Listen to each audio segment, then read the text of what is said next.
Hello everyone, welcome to another brand new blog. আজকে basically আমার একটা ফ্রেন্ডকে দেখতে বের হয়েছিলাম, ও খুব সিক, সো আরেকটা ফ্রেন্ডকে সাথে নিয়ে বের হয়েছি, বাট ব্লগ করার আসলে প্ল্যান ছিল না। সো ওর বাসা থেকে বের হয়ে সামনেই খুব সুন্দর একটা রেস্টুরেন্ট চোখে পড়লো, ছোটোর ভিতরে আর কি। আজকে আমাদের বাইরে বসে সেরকম কোনো প্ল্যান ছিল না, বাট এটা দেখে মনে হলো একটু ভিতরে গিয়ে দেখে আসি কি ফুড পাওয়া যায় অর সামথিং। সো ছোটোর ভিতরে খুব সুন্দর করে ডেকোর করেছে রেস্টুরেন্টটা, যেহেতু খুব অল্প লোক বসার স্পেস ছিল, সো ওরা আইডিয়া করে আবার উপরের থেকেও একটা ছোট থিম করেছে যেন সিঁড়ি দিয়ে উপরে গিয়ে একটু বসা যায়। তো এই আইডিয়াটা ভালোই লেগেছে আমার কাছে।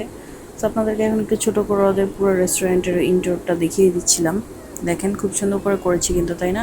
আর ওদের ফুডের প্রাইস অনেক বেশি অ্যাফোর্ডেবল, আর এই সিঁড়িটাতে খুব সুন্দর ক্যাপচার আসছিল, সো এখানে ছোটো একটা শ্যুট করে ফেলেছি। আর তখন আমাদের ফুডও চলে এসেছিলো, তো আমার ফ্রেন্ডের সাথে ছোটো একটা শ্যুট করে নিলাম। সো এখানে আমরা একটা মিট বলের প্ল্যাটার অর্ডার করেছিলাম, আর সাথে এই প্ল্যাটারগুলো খুবই অ্যাফোর্ডেবল ছিল, মানে জাস্ট 99 করেছিল। সো আমি প্রথমেই মিট বলটা ট্রাই করলাম, এটা আমার কাছে বেশি অ্যাপেলিং লাগছিল, ভালো লেগেছে আমার কাছে টেস্ট। আর সাথে এই ন্যাকোসটাও ট্রাই করলাম, এটাও বলবো যে বাজেট অনুযায়ী খুবই ভালো ছিল। বার্গারটাও মজা লেগেছে। সো আপনারা যারা স্টুডেন্ট আছেন তাদের জন্য একদম বেস্ট একটা ডিল। সো ওখান থেকে বের হয়ে সামনে গিলো নামের একটা ছোটো শপ চোখে পড়লো, ওরা জাস্ট ড্রিঙ্কস সার্ভ করে।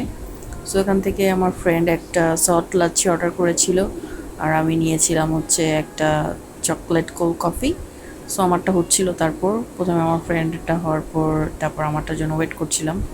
সো দুইটা হয়ে যাওয়ার পর দুইজন একসাথে একটু চিয়ার্স করে নিলাম, যদিও দুইটাই আমরা দুইজন শেয়ার করেই ট্রাই করেছি।